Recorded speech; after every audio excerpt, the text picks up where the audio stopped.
Jangan lupa ya untuk ngeklik tombol subscribe seperti yang gambar di bawah ini, karena pada dasarnya klik tombol subscribe itu gratis kan, dan juga itu membuat kami menjadi lebih semangat untuk bikin video-video yang beredukasi lainnya. Dan kemudian jangan lupa ya untuk klik tombol lonceng notifikasi agar kami menjadi lebih semangat untuk upload video-video yang baik lainnya. Dan juga don't forget to hit like.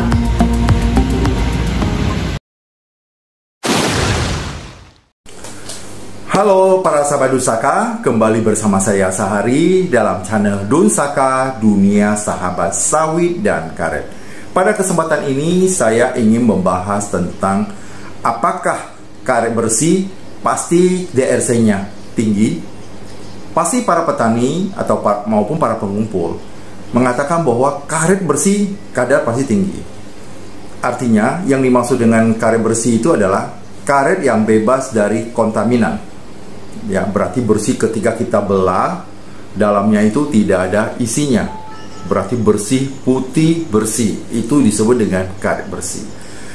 Memang ada yang sudah membuat karet itu bersih, tetapi ketika dibawa ke perusahaan, karetnya itu seperti tahu.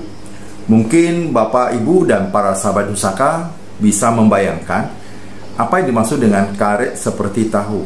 Artinya kandungan air di dalam karet itu sangat banyak, sehingga kalau dia digoyang-goyang, ya dia seperti tahu ya. Jadi tidak padat kayak gitu, dia masih bisa goyang-goyang karena kadar airnya terlalu tinggi. Nah, kalau kadar airnya terlalu tinggi, berarti DRC-nya pun tidak akan tinggi. Ini yang namanya yang kita beli itu adalah kadar karet kering. Ketika di dalamnya itu masih banyak air, berarti tidak kering. Maka kualitas karetnya itu pun tidak baik, tidak bagus, akan turun. Artinya kalau misalnya dalam 1 kilo air yang banyak, mungkin hanya tinggal setengah kilo saja karetnya, yang setengah kilo lagi itu air. Jadi yang dimaksud dengan kadar karet kering itu adalah hanya karetnya saja, tidak termasuk airnya. Terus untuk membuat karet itu bukan hanya sekedar bersih, tetapi juga harus kering. Sebenarnya yang paling penting itu ada 3 ya. Kemarin di vlog yang lalu saya sudah menyebutkan 2, bahwa karet itu selain bersih, dia harus kering. Dan juga untuk pengentalnya sebaiknya menggunakan pengental yang standar seperti Asam Semut dan merek-merek lain yang bagus yang sudah diperjualbelikan. Tujuannya untuk apa? Karena ketika kita masukkan cairan tersebut, karetnya itu langsung mengeluarkan airnya, langsung mengental dan memadat. Kadang-kadang ada juga para petani yang menggunakan jeruk, menggunakan nenas, dan menggunakan lainnya. Bisa nggak itu mengentalkan karet? Bisa, karena dia sifatnya asam. Tetapi itu tidak padat, seperti yang saya katakan seperti tahu. Tapi sekarang kita menggunakan cairan pengental yang betul-betul mengeluarkan airnya itu lebih banyak, sehingga karetnya itu menjadi keras.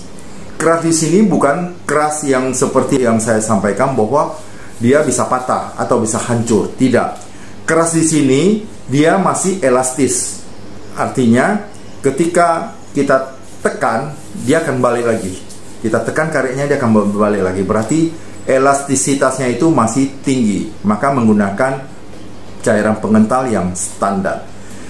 Terus juga ada yang mengkritik ya, mengkritik saya.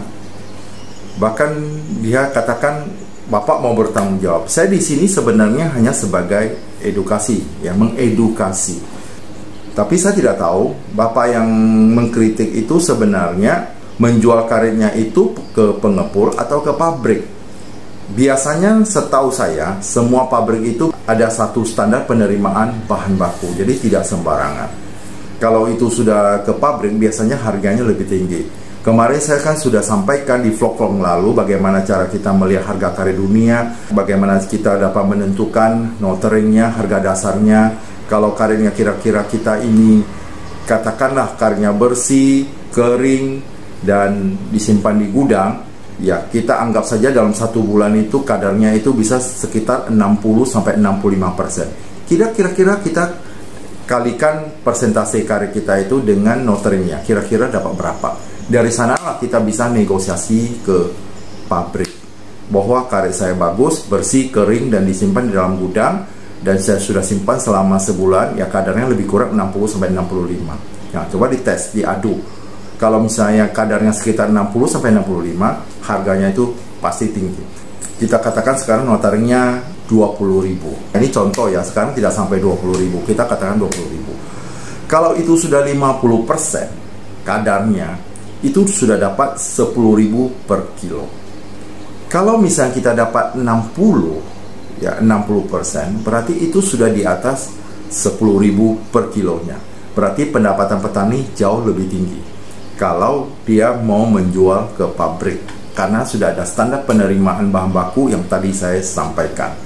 Tetapi kalau misalnya jual ke pihak lain, dia juga ingin mengambil untung, otomatis dia harus membeli lebih rendah dibandingkan dengan pabrik. Ketika dia membeli harga lebih rendah, dia bisa jual lebih tinggi ke pabrik karena dia butuh biaya charter mobil, biaya BBM, biaya makan, dan berbagai macam biaya yang harus dia keluarkan, ya, atau kerusakan mobil dan sebagainya, semua biaya harus dia keluarkan. Atau ada juga biaya taktis yang tidak terduga, dia juga harus menyiapkan itu. Makanya dia harus beli dengan harga lebih murah dan jual ke pabrik bisa dengan harga yang lebih tinggi. Sayangnya petani tidak bisa langsung ke pabrik. Kenapa? Karena karet yang dihasilkan itu tidak banyak. Biasanya ada juga pabrik-pabrik yang menerima dari petani 100 kilo, 200 kilo. Kalau misalnya ada pabrik yang demikian, ya silakan saja langsung jual ke sana. Harganya biar bisa lebih tinggi.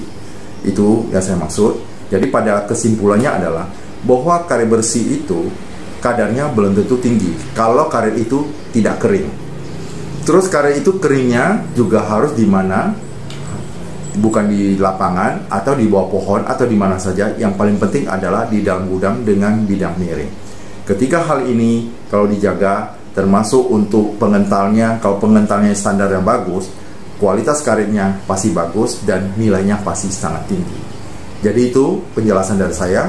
Semoga kita semua dalam keadaan sehat, sukses, bahagia, dan menjadi orang yang luar biasa.